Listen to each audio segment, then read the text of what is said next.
Asbestosis is something that we hear a lot about nowadays because so many older men are starting to suffer from the effects of it due to the work that they did in their early years.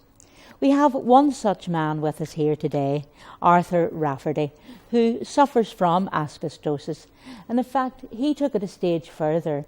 He campaigned and he won his case. So Arthur, thank you very much for coming along today. So give us a wee bit of background about yourself first of all. Well, I was born and reared down in Dockland in Sailortown, and I was a docker at the Belfast Docks.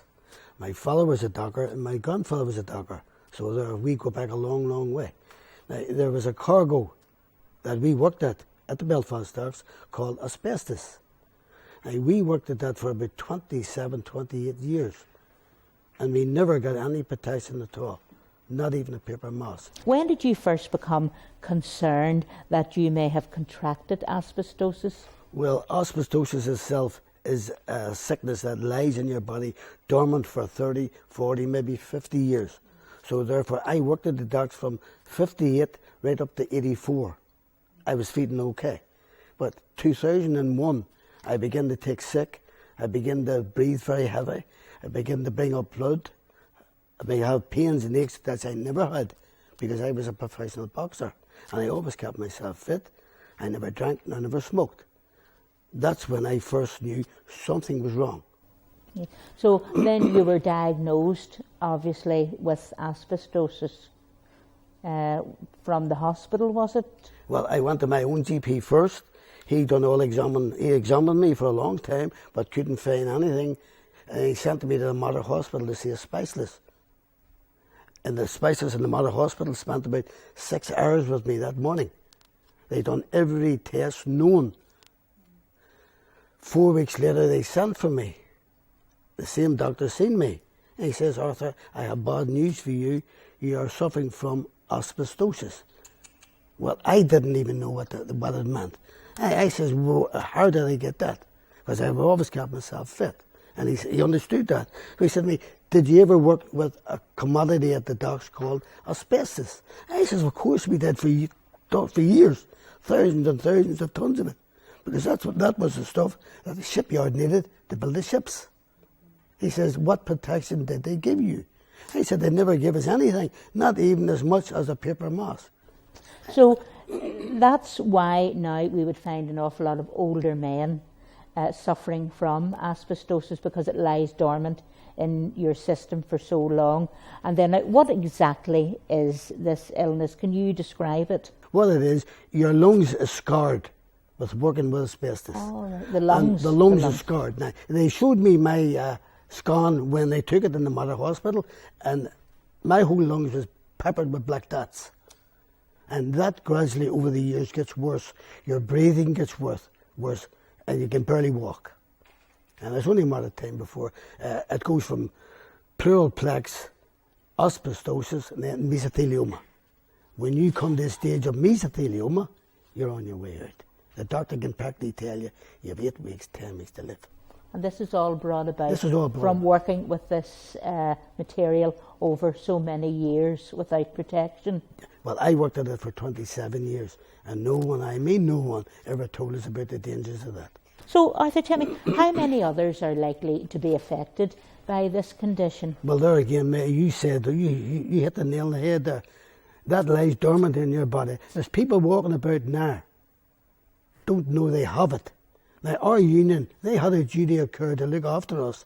They should have brought doctors in, which I've told them that time and time again, and told them to go for scans to make sure that they don't have it. But no, they're doing absolutely nothing. So, Arthur, I know that this has been a very long battle for you with this illness that you've had, and it's been a long battle to get recognition and to get justice. So, tell me something briefly about the background to your campaigning. Well, my campaigning started when I was diagnosed in 2001. Up to 2007, I was attending the Mater Hospital regularly for treatment. Although there's no treatment they can give you, they just have to look after you, take your blood pressure, take your breathing tests. Now, I done that from 2001 to 2007. Then all of a sudden, the doctors in the Martyr Hospital who did at first diagnose me came up that they made a mistake. Like it took them nearly 6.5 years to find out that they made a mistake with me. And I have been fighting ever since that, right up till the present time, to get told that I do or I don't have asbestosis. And I had to travel from here to Liverpool twice to see a specialist. Whereas these... Tell me a wee bit now, just if you could just in detail a wee bit about your campaign. How did it start? What support did you get and how did you end up winning? You won your case and you got compensation, isn't that right? Well, my case started when I was told in the courts that I didn't have asbestosis. I thought that was impossible to do because these fellas were treating me all them years. And I started a programme for called ASNI, Asbestos Support in Northern Ireland. Right, yes. And I applied for charity status, which I got. What was the next procedure that The you went through? next procedure here, I applied at least a half a dozen times to see the health minister here in Belfast. Yes. He refused to speak to me. He wrote letters to me but refused to speak to me. Then Nigel Dodds got involved in the case. That's what I wanted to ask you. He supported you now, and what was his role in helping you with your campaign? Without Nigel's help, I would have got nowhere. He was behind me the full way. He even went over to Westminster and raised my case in Westminster Parliament. Yes, yes. And I got a great response to that from people speaking to me. Now, Nigel is still with me at the present time. And anything Nigel and me wants to do, we do it together.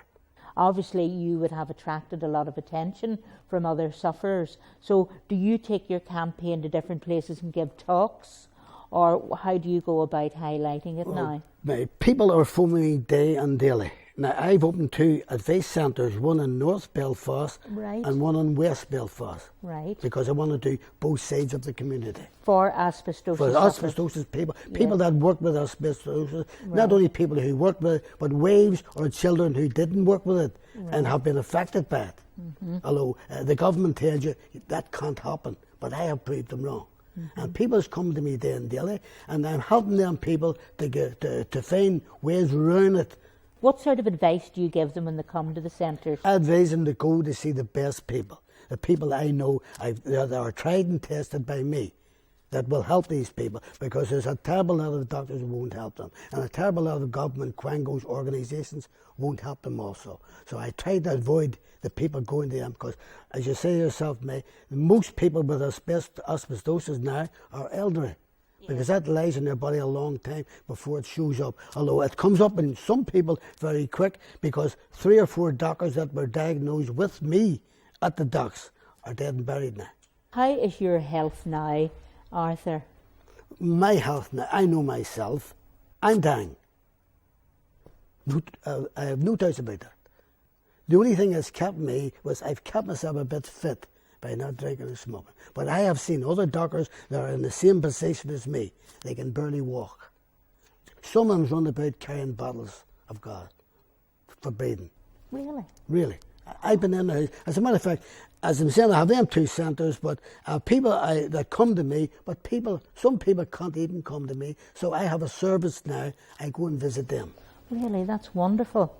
Wonderful. Now, as I'm saying, the last person I went to see was in Coleraine. I travelled to Coleraine to see a person with asbestos. I think that's a very noble thing to do, considering the fact that your own health is not great, that you still take the time to do that to help and encourage other people. Well, I know what these people are like. These organisations run by the government here, they don't want people to have any help at all. That's the way I see it. They put me through 11 years of total hell. And I know what it's like. And if these people are going to go through the same thing as I went through, they'll not have the staying power to do that.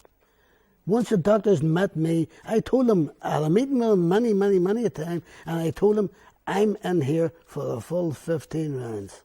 And they knew what I meant. I'm not going away. Yes, that's the jargon from the old That's for boxing boxing, yeah. days. 15 rounds was a long fight. Yes. I'm in for the long 15 rounder. And I told them I wasn't going to go away, and I haven't gone away. And I took my own case to court after 3 or 4 solicitors and barristers refused to take it on, and I won my case. And one of the barristers in the court, last week I won my case, they told me it was like David and Goliath. You come from good, tough seed. Well, the old boxing skill is still there. That's And plus, still- yes. I was a docker, and That's dockers right. are hard Oh, I men. know that, Hard. yes. They worked hard, they played hard, and they drank hard. But I was one of the exceptions at the docks. Thank God for that. My father drank, my brother drank, my grandfather. I never had any inkling to drink. So how do you see your future now, Arthur? Well, my future is very bleak. The only pleasure I get is helping people. Helping these people that I know will need help. Because if they're going to go through what I went through, half of them won't survive it. That's for sure. Well, Arthur, I think it's great that they have an ambassador like you, to fight their corner for them. Well, the people on the other side wouldn't say that. They want to see the back of me. Because they told me that away years ago. I'm sure Nigel Todd said one thing to me once. I thought it was very funny. He said, Arthur, if and when you die, you'll have the biggest funeral this town has ever seen. You'll have that many doctors and lawyers and professors behind your coffin. You're not know where you are. Well, with your spirit, I think that would be a long time yet, Arthur. I hope so, mate, because there's a terrible lot of people that are asking me for my help at all. And as I'm saying, I'm only a one-man show, and I can't split myself up to help everybody, but I do my best. Well, Arthur, it's been very, very enlightening and interesting talking to you, and thank you very, Thank you very much. And I wish you all the best for the future. Thank you very much. Thank you.